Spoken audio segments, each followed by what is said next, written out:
again, what price will Israel pay? None. They can say whatever they want. As long as the United States back them, there will be no price that'll be paid. Does Turkey have what it takes to take on the United States, to actually get involved in a physical confrontation with Israel? Remember, Turkey wants to be a regional power, energy hub. In order to make that happen, they really need access to the giant gas fields off the coast of Israel. That's the feedstock that will make this possible. You can't do that if you have fundamental break in relations that, say, a war would cause. Qatar, what do they got? Gas, money. That's it. It's the great Qatar army going to come rolling across and take on Israel? No. Qatar can't even defend itself, not the United States. None of these nations. I mean, Israel can just keep doing this. The Egypt, Saudi Arabian, Kuwaiti axis. What's Egypt, Saudi Arabia, and Kuwait going to do about that? Nothing. The Syrian, Iraqi, United Arab Emirates axis. I'm just making it up right now. It doesn't matter. You can put any string you want. Israel can say whatever they want. And all the nations sit there impotent. Impotent. Israel could bomb Ankara today and get away with it. Because the Turks aren't going to do a damn thing. Because they can't. What can they do without a divorce with the United States? And they're not willing to do that. The only way you stand up to Israel is if you get enough nations willing to fundamentally break relations with the United States and then hold Israel accountable. Because now you're challenging the United States. See, this is the Achilles heel of the United States. We can isolate Arab nations one by one by one. Can't isolate them all. If today, Qatar, Saudi Arabia, Egypt, Jordan, Lebanon, Syria said, we're done. It's finished. We are going to physically eradicate Israel. And America, if you step in, then you step in all the way, pal, because we're going all the way. And, you'll lose everything. We're done. We're finished. America can't respond. Where are we going to get the troops? Pull them out of Europe? All 100,000 of them? Remember, it took about 750,000 to beat Iraq in 1991. We were able to go in with a little bit less than that after wearing Iraq down through a decade of economic sanctions in 2003. But to go in and actually take on the advanced militaries of these nations collectively, we can't do that. We don't have the resources to do that. This is what this conference should have done. They should have collectively stood up and told America, you got a choice. Either join with us to punish Israel, to establish deterrence. That's all we're asking for. We're not asking for the eradication of Israel. We just want Israel to know that they can never, ever, ever do this again. So they must pay a very, very heavy price. You can either join us in doing that, or we're going to do it and we're kicking you out. We've decided we don't want you anymore. You're incompatible with our vision of security in the region. And what is the United States going to do? Nothing. Nothing. We can't deal with them collectively. But as long as the Arabs continue to play this stupid game of not wanting to confront the United States, we just pick them apart. We divide them. As soon as one side grumbles, we isolate them and say, you don't want to be alone. Everybody else is afraid. Oh, we don't want to do anything to make America unhappy. And that, it's the biggest display of collective weakness I've seen in a long time. This pathetic little conference they had. You feel that I would argue that even the United States would benefit if they decide to go in that direction. Don't you think that would benefit the United States and the presence of the United States in the region? Well, it could achieve a strategic goal and objective of disentangling ourselves from the Middle East, but it also creates a vacuum that could be filled by unknowns, and that's the problem.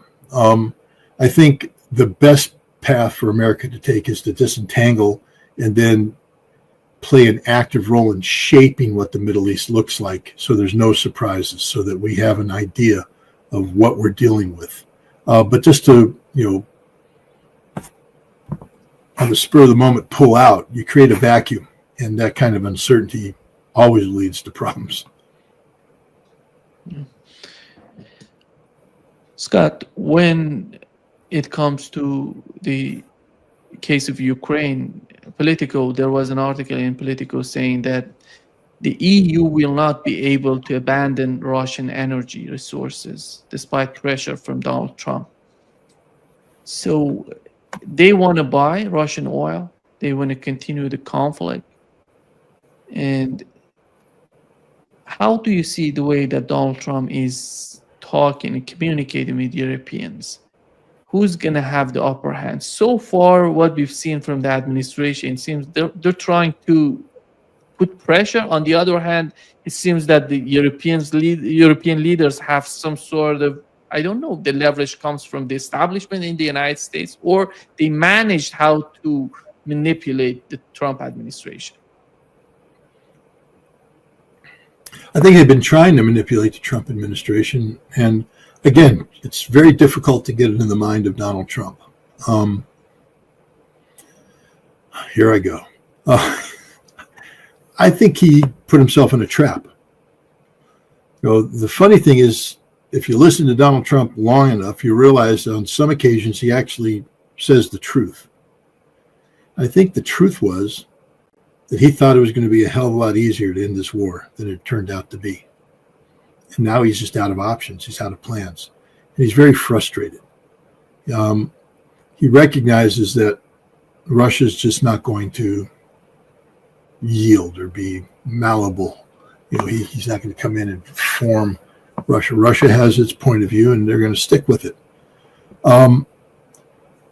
So you can either tuck your tail in between your legs and run, which is a sign of weakness, or you can achieve the same result by appearing to be strong and put forward conditions that can never be achieved. And then when they fail to be achieved, you say, well, if you're not serious, then we're out of here. The conditions are, we're going to do this, that, and we're going to go 100% here, 50% there. We're taking it down. We're collapsing the Russian economy. But you got to do what we're doing, knowing full well that you can't do that. So you create the conditions for failure. But then when you pull the plug, as I believe the United States is going to do, you blame Europe. And you cast the blame on Europe. And I think that's where we're at right now. I think Trump recognizes that there's no further he can go with Russia. And when it comes to the Ukraine conflict, there's a lot he wants to do with Russia that has nothing to do with Ukraine, but he can't get there until Ukraine is resolved. And so he's created this contradictory stance. I want to be friends with Russia, but first I'm going to collapse their economy, kind of thing. Knowing that there's no chance of these statements becoming reality, and therefore giving him the out that he's actually looking for, which is to disentangle himself from this conflict, knowing Europe's incapable of standing on its own 2 feet by themselves. That if the United States fully disengages, Europe has no choice. And that's why you see all these games being played right now in Poland. These are the acts of desperate people trying to keep the United States locked in, to try and shape events, shape a narrative that will be sufficient to enrage this president so that he continues to be engaged, as opposed to the disengagement path that he appears to be on right now. Do you feel that Donald Trump wants to do something about Ukraine, or because as long as time goes by, it seems that in mind of Russians, with the new escalation, we talk about what has happened in Poland. And you see that somehow Washington was so silent about what was going on there. You see more European countries coming out and saying that Russia is attacking us.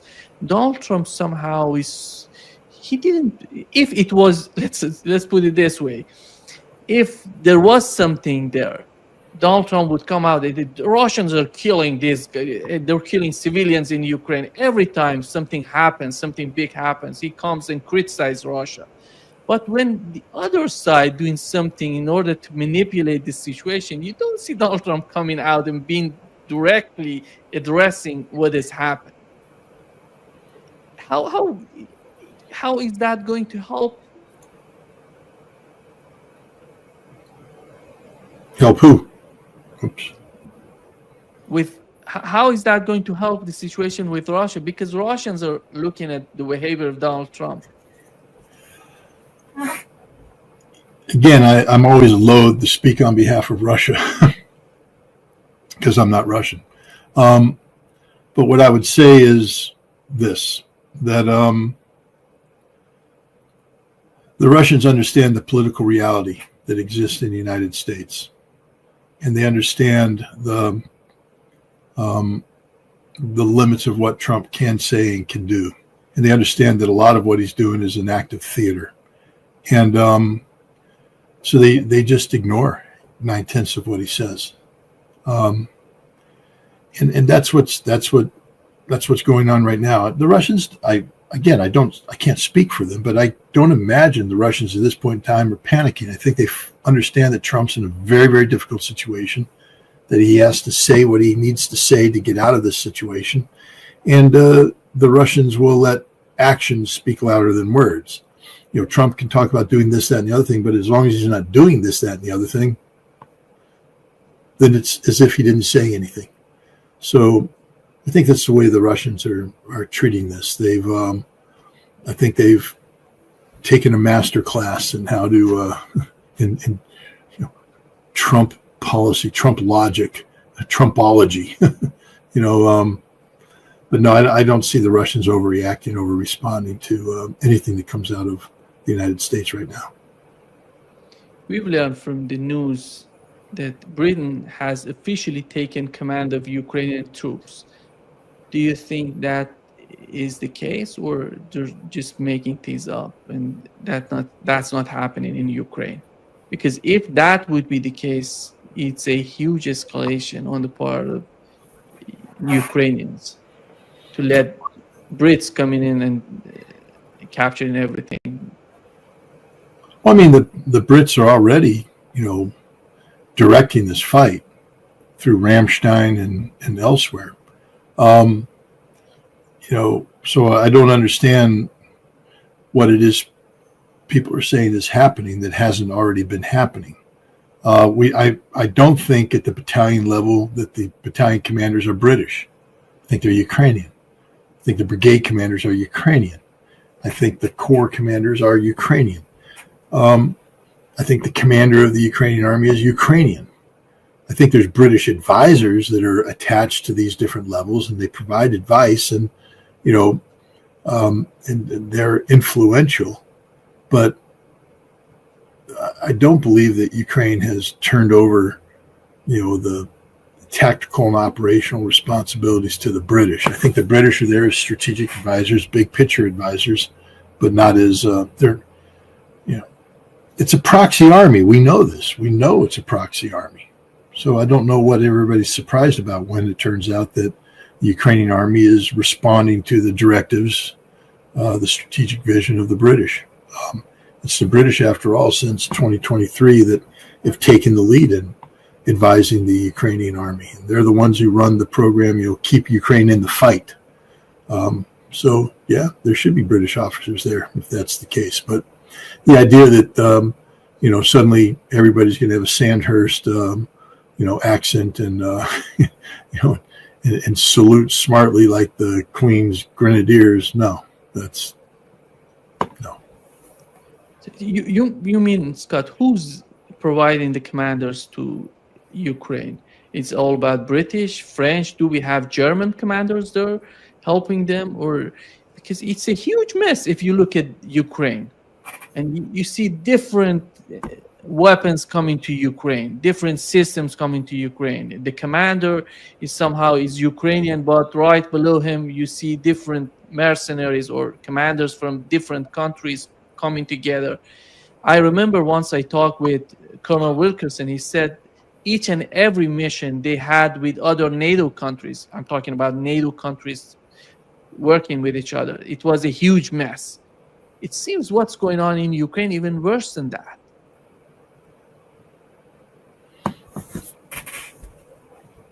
Yeah, I mean, structurally, of course, it's very complicated. First of all, Ukraine was a military that, consisted primarily of legacy Soviet equipment, modernized and upgraded. Now what we've seen is that the West has been bringing in sort of a hodgepodge of Western gear, whether it be American M1 tanks, British, Challengers, the Leopards of Germany, AMX tanks coming out of France. Logistically, that's a nightmare to have that. Training-wise, it's problematic. But that's the reality of this multinational approach to sustaining this Ukrainian conflict. From a command and control standpoint, the British have taken charge of the fight now. They run Ramstein, and I believe they are the senior advisors when the Ukrainian army draws up its war plans. We saw that in Kursk.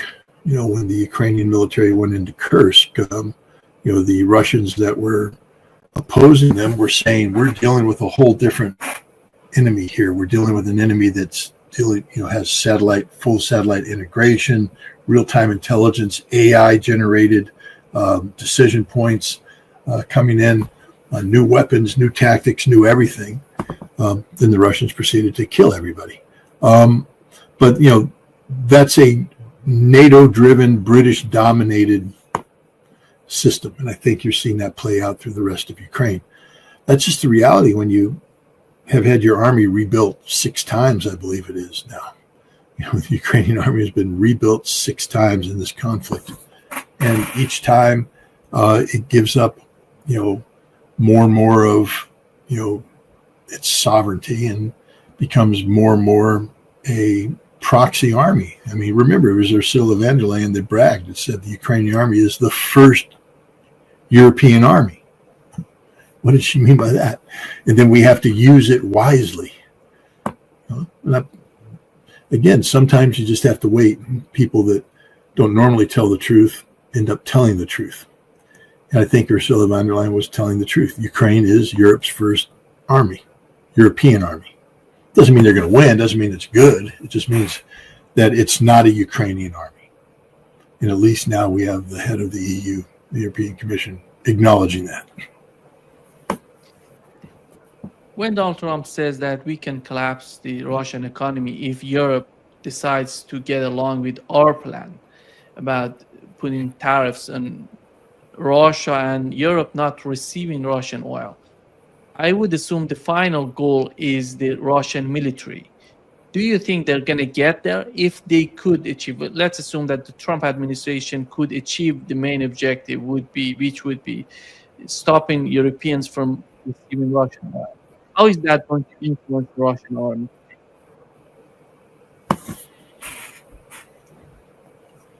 I don't think that's going to have an impact on the Russian army. I mean, there may be some fuel shortages brought about by these Ukrainian drone attacks against the variety of refining capacity in Russia. But the Russian army is fully funded, fully equipped, fully supported. The danger comes in the Russian civilian sector economy. There, reports are that because of the war, there's job shortages. This is why the Russians were looking to provide, special visa arrangements for foreigners to come in and help fill the manpower shortage. I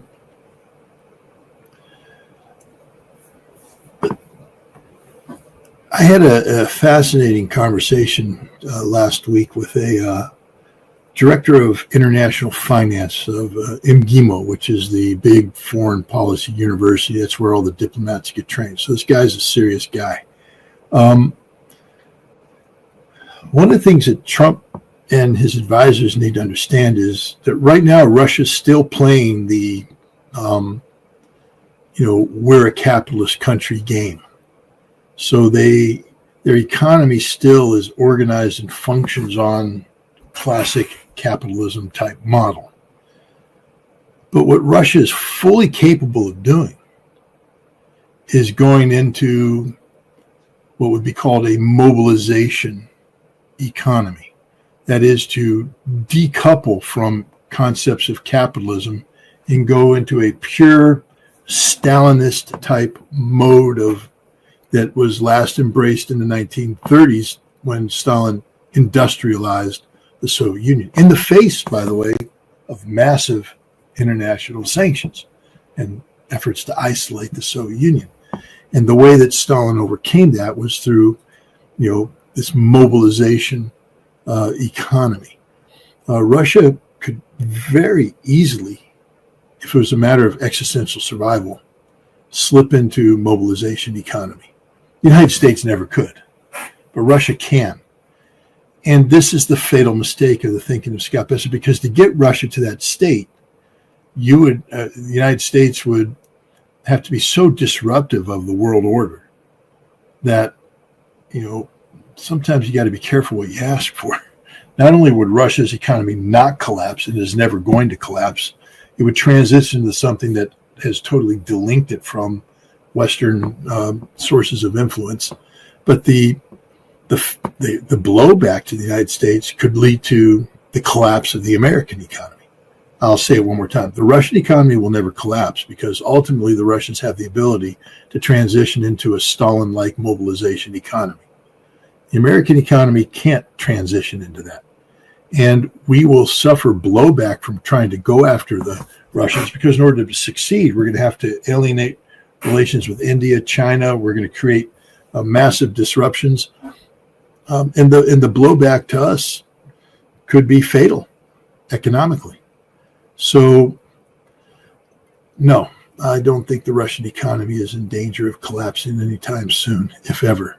I do believe that pressure can be exerted on the American economy that can be detrimental for our collective economic health. Again, I have to point out to people that my name is not Michael Hudson, and I'm not an economist. So, I defer to smarter people than me on this one. But I will say this about the Russian economy. It has the capacity of going full Stalin on the world. And what I mean by that is you ain't never going to collapse it. Russia has all of it's self-sufficient in terms of resources.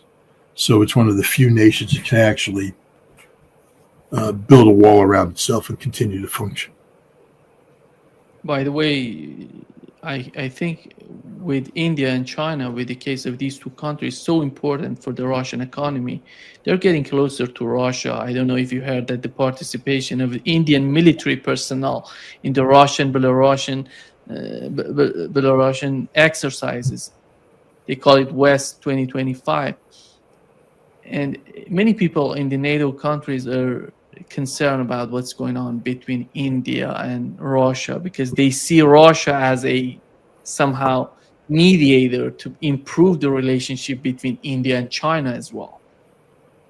That's the big look. The West has put so much emphasis on the potential of using India as a spoiler for BRICS. I mean, is it Lutnick, the trade advisor, just outright said it. We're going to take the eye out of BRICS. We're going to take the eye out of it. We're going to collapse it. It's going to go down. And that's the fantasy that exists. The concept of exploiting, the friction that exists between India and China to break BRICS apart. But I think right now what you're seeing is India just saying pound sand. And Russia is serving as an effective mediator between India and China. Now we have a situation where, Russia's, if we're trying to collapse the Russian economy by going after Russian oil sales, we failed. because the Indians are continuing. 42% of their oil purchases now come from Russia. China, Siberian 2 pipeline, under construction now, locked in. I think Russia, that ship's done sailed. India and China have already decided where they're going, and it'll be the United States that ends up being isolated here. And this is why I think you're seeing Trump, because this isn't just about cutting the strings with Ukraine. This is about solving a whole host of other issues, because we've been trying to resolve the Ukraine conflict in our favor by, leveraging whatever influence we thought we had on India, on China, etc. And it's backfired. And so now not only have we failed to achieve an outcome that would be desirable from our position with Ukraine, but we've also weakened ourselves vis-a-vis, India and China from a geopolitical standpoint. And this is why I think the president might be anxious to cut from Ukraine. So it allows us to resolve all of these other issues and simplify the nature of the relationship we want to have with China and India and Russia. What signs Russia and China get from what has happened in Doha, in your opinion? Again, I can't speak for them. If I were advising them, though, I would just say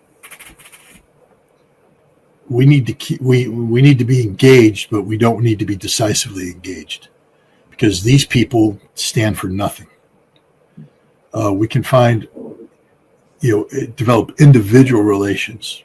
For instance, both Russia and China are working with Iran right now, but even that's complicated. It's not as simple as, it's not like Iran and Russia are like, hey, we're all on the same side here. There's complexities. Same thing with China.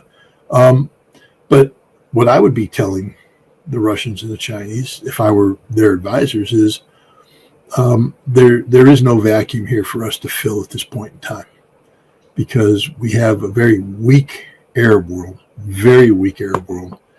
and we have an Israel that is undeterrable. And do we want to be in the business of establishing a deterrent against Israel with the United States on the other end? I think Russia and China need to behave very carefully, to take a step back and just continuously evaluate, look for opportunities that may develop it. The idea that, there's a vacuum being created that's going to be filled by Russia or filled by China, I don't think that's correct. I don't think either Russia or China are in a position to fill any vacuum. I mean, is China ready to deploy a blue water navy into the Persian Gulf, into the Indo-Pacific? The answer is no. Russia doesn't have a blue water navy that of any note that could be deployed in that area. They don't have expeditionary wings. Russia, yes, they did send an expeditionary air component to Syria, but that's not something that can be replicated easily, especially with the Ukraine conflict going on right now. So I would just say that Russia and China are going to be in the let's wait and see mode. They'll keep their finger on the pulse, but they're not going to be jumping in with both feet anytime soon. Just to wrap up, Scott, this session, I think the question would be, my main doubt is, how would Russia and China perceive the attitude of the United States while negotiating with Iran and other countries they're attacking? In other words, when you're negotiating with the United States, you are closer to a war with the United States than you're not negotiating. How? Yeah. This is the ultimate challenge of dealing with the United States in this day and age. And I think the day of sitting down with the United States and coming up with a mutually acceptable, mutually beneficial outcome, that's old school diplomacy. And I don't think the Trump administration's capable of engaging in that kind of diplomacy. I think instead, these nations need to wait for the Trump administration. Instead of leading the horse to water, you just sort of got to wait back until the horse goes to water on its own. And I think that's what has to happen here with the United States, is that the traditional structures of diplomacy are out the window. And what needs to happen is both Russia and China and anybody dealing with the United States has to step back and just monitor what's happening, try and influence on the periphery, but don't jump in with both feet with the United States, because it can be a very frustrating experience. What you have to do is let the United States sort of arrive at a decision point on its own. And then if that decision point's where you wanted them to be, then you can jump in and sort of fix that in place. But it's almost impossible to have comprehensive negotiations with the United States right now, because we don't have. I mean, at this point in time, we're transitioning from the American, hegemony, the American, unity, unipolar world, to a very complicated multipolar world. This means that one would think that your State Department needs to be expanded, and the number of experts brought in so they can manage these exponentially growing levels of complexity that exist in the world today. Instead, the United States is slashing the State Department, radically cutting this. So where we normally would have an identified expert for each, it's sort of funny to go in and go read, go back to the, State Department's phone book from the 1990s, and or go to these various organizations and look at the meetings that take place, and you'll see, we have an assistant ambassador for, oceanic exploration in the, Indo-Pacific. Cool. That means there's a staff. That means somewhere in America is an expert on, ocean exploration in the Indo-Pacific. Somebody who actually knows what the hell they're talking about, who's probably traveled to the region, met all the main players, has the Rolodex. We don't do Rolodexes anymore, but has all the contacts so that they can, if a problem emerges, the president says, I want to know about exploration in the Indo-Pacific. They got a guy that goes, I'm your man. And he can pick up the phone and talk to people. He knows how to write the papers, get him on. We don't have those people anymore on anything. They've just slashed everything. And so what we end up with is Steve Witkoff. Yeah. Not a bad guy. I'm not picking on him. He's not an expert on anything. He's a New York real estate guy. But when it comes to foreign policy and the history of the world, he knows nothing. Or we get Keith Kellogg. Just this, aged out nobody who knows nothing. And they are talking, they're out there prejudicing the field with their own inadequacies, and there's no backup, there's no bench, there's nobody to go to. So when they come in and they fail, they fumble, it's not like we can go, all right, let's bring in number 32 off the bench. There is no bench. We're stuck with these people.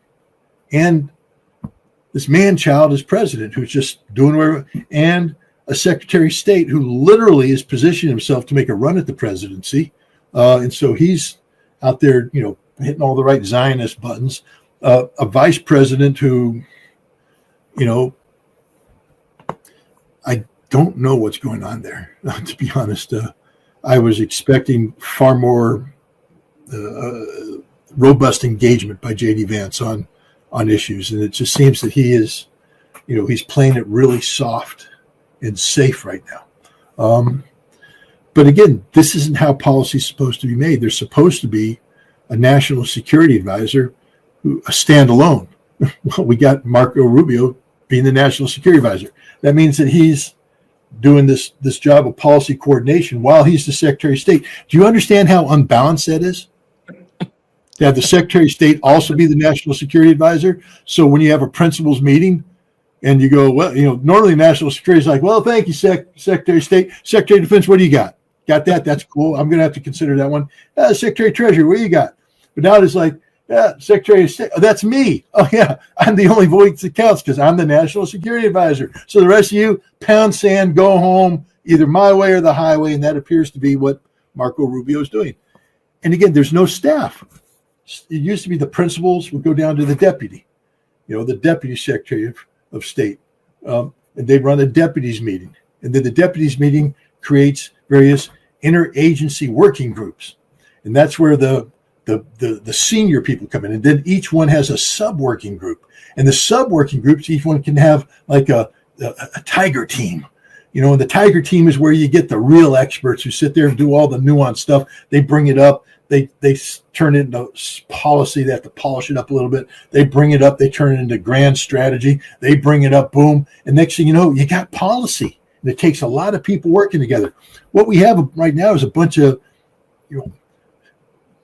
men children hanging out in a sandbox playing by themselves. There's just nobody there. They're just out there throwing sand around. Hey, and you got a Secretary of State going on. I join you, but I'm really National Security Advisor, and I'm the only one that matters. So you all sit there and play in the sandbox while I go to the president who has no clue what he's talking about.